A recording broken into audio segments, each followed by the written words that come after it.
Svi znamo koja je ovo biljka, to je maslačak. Ona također ima svoju primjenu u ishrani u prirodi.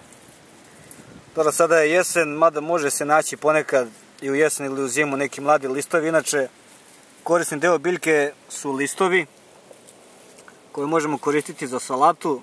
Inače, gorače malo, ali ako se sprema sa sirćetom i sa soli, znači naravno kao i svaka druga salata, može biti ukusna. Naravno, nemojte držati duže od 1 sata jer onda već postaje gorka. Dalje, drugi koristan deo biljke, to je njen koren.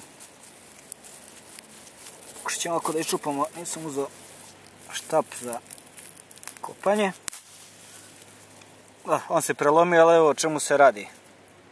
Koren kada iščupate, očistite ga i možete ga prokuvati. I može vam biti zamjena za krompir u ishrani.